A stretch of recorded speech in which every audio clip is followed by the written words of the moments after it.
Hi, I'm Bill O'Reilly. Thanks for watching us tonight. The big lie of the presidential campaign. That is the subject of this evening's Talking Points memo. Apparently, millions of American voters believe the federal government should be required by law to provide things for the folks. Education, health care, good jobs, financial security in old age, on and on. That belief runs counter to how America was established in the late 18th century when our first elected officials put their game plan into effect. Basically, their vision was a limited one for government. Citizens would have basic freedoms to worship, vote, speak openly without being punished, assemble without interference, and pursue happiness within the framework of the law.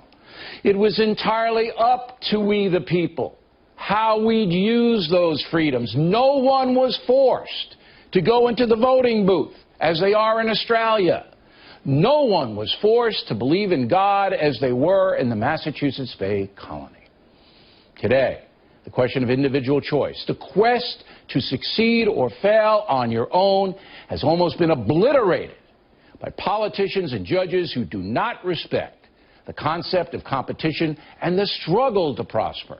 In short, they're evolving away from how this country was established.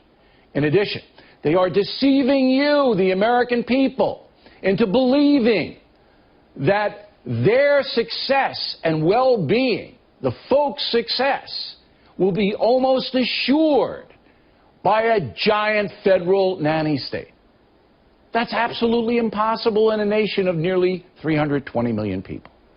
Politicians deceive because it's an easy way to seduce you, the voter, unhappy in some cases with your circumstance in life.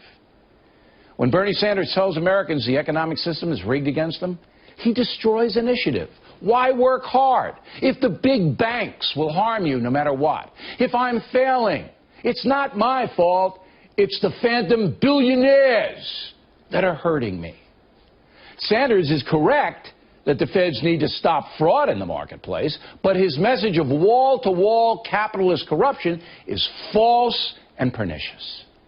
When a guy like Rand Paul tells Americans they should be able to intoxicate themselves at will, and the public safety be damned, he gives license to behavior that has destroyed untold billions of people the world over, not to mention the message that legalized drugs sends to kids. We don't live in a vacuum in this country. The condition of others directly affects us. Just look at the drunk driving stats. When Al Sharpton and his grievance lobby assert that black Americans are oppressed by a racist system bent on hurting them, he provides an excuse for a litany of apathetic and destructive behaviors. The kid struggling in a bad school with parents who don't care needs all the encouragement leadership can give him or her, not a list of historical atrocities that can cause even more bitterness for the child. The cold fact is, very few political people are willing to address vexing problems by telling you the truth. Here's what the government really owes us: protection from foreign concerns who would harm us, protection from criminals who would harm us, a secure border whereby our immigration laws are enforced and respected, an infrastructure of mass transportation that's safe and efficient.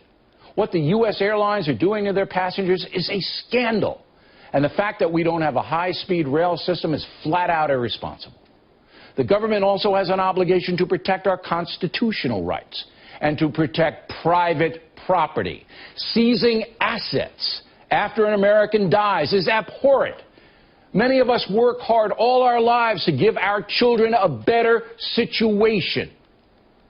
Finally, it is the duty of those in power to foster a system that allows every single American a truly fair shot at material and emotional success.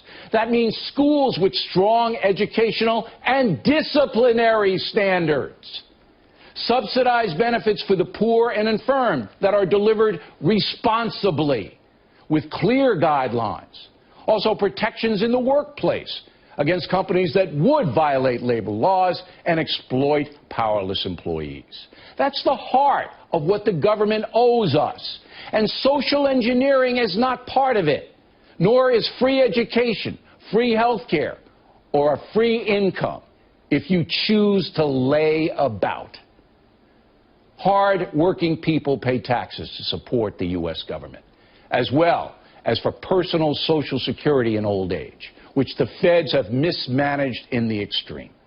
We, the people, deserve honesty and responsible spending, not wasteful programs designed to secure votes. Last week, I spoke with Donald Trump about his promise to return jobs from overseas. Mr. Trump, Senator Sanders, Secretary Clinton all say they'll punish American companies who move jobs abroad. A president could certainly make life very difficult for corporations that ship jobs out. But the truth is that many of the lost jobs pay little. And even if they do come back, it's a marginal play.